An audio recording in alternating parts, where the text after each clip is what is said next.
امام حسین رضی اللہ عنہ کو تو دھوکے سے بلایا گیا نا. آپ تو لڑنے تو گئے نہیں تھے. لڑنے کے لیے کون بچوں کو اور فیملی کو لے کے جاتا ہے؟ آپ کو تو باقاعدہ معزز مہمان کے طور پر بلایا گیا تھا کہ حضور آپ آئیں اور آ کر ہمیں بچائیں. ہم یزید کی بیعت نہیں کرنا چاہتے, ہم آپ کی بیعت کرنا چاہتے ہیں. اور آپ پر چونکہ اتنے خطوط آ گئے, اتنی ریکویسٹ آ گئی, کچھ لوگ کہتے نہیں جانا چاہیے تھا. اگر امام حسین نہ جاتے تو وہ کوفے والے قیامت کے دن اللہ کی بارگاہ میں عرض کرتے کہ مولا ہم نے تو امام حسین کو بلایا تھا, وہ نہیں آئے, ہم نے مجبوراً یزید کی بیعت کر لی ان کی ہدایت کے لیے کیونکہ وہ بلا رہے تھے. آپ جاتے اور آپ نے بہت خوبصورت پلان ترتیب دیا, خطوط آ چکے تھے, ایویڈنسز موجود تھے, مگر آپ نے کراس چیک کرنے کے لیے مسلم بن عقیل رضی اللہ عنہ کو بھیجا کہ آپ جائیے وہاں جا کر پہلے حالات دیکھیے, پھر آپ بتائیں گے تو ہم آ جائیں گے. حضرت مسلم بن عقیل پہنچتے ہیں, سب لوگوں نے بڑا ویلکم کیا, ہزاروں لوگوں نے آپ کی بیعت کر لی, اور آپ نے خط لکھ دیا امام حسین کو کہ حضور یہاں تو ایوری تھنگ از اوکے, ہر بندہ آپ کے لیے انتظار میں ہے, آپ آئیے.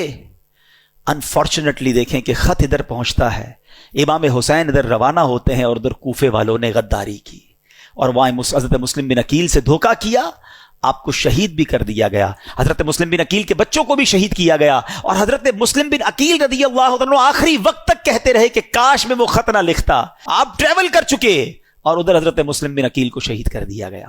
اب آپ جب کربلا کے قریب پہنچتے ہیں اور آپ کو ریزسٹ کیا جاتا ہے, آپ کو انٹرسپٹ کیا جاتا ہے جو یزیدی لشکر تھا. اب یہ لشکر 22,000 کا لشکر ہے.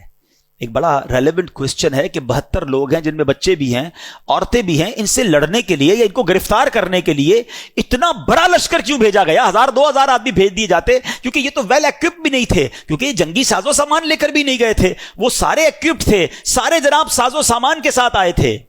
تو جواب یہ ملتا ہے کہ وہ جانتے تھے کہ ان کی رگوں میں شیر خدا کا خون ہے, یہ اتنا آسانی سے ہاتھ نہیں آئیں گے. اگر یہ لڑنے پر آ گئے تو 2-4 ہزار تو مسئلہ ہی کوئی نہیں ان کے لیے ہے. تو اس لیے خوف کے عالم میں 22,000 کا لشکر بھیجا گیا. اور اب ایک بڑا عقیدے کی بات اشارتاً عرض کر دوں گا, جو عقل مند ہیں وہ انشاءاللہ بات کو پک کر لیں گے. کربلا کے میدان میں بھی نماز ہوتی تھی.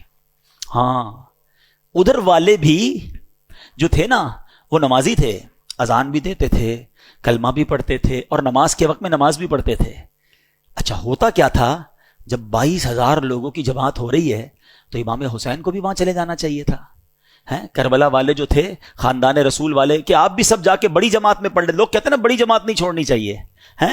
تو کربلا کے میدان نے یہ بھی پیغام دے دیا کہ 22,000 کی جماعت الگ ہوتی تھی اور 72 والوں کی جماعت الگ ہوتی تھی. ہاں, یہ سمجھ جاؤ کہ امام اگر لاکھوں کا بھی امام ہونا اور دل میں عقیدہ درست نہیں تو امام بھی اس کے پیچھے نماز نہیں پڑھتے تھے. تو یہ عشق والوں کے لیے میسج ہے کہ بے شک جماعت تھوڑی ہو مگر امام عاشق رسول ہونا چاہیے.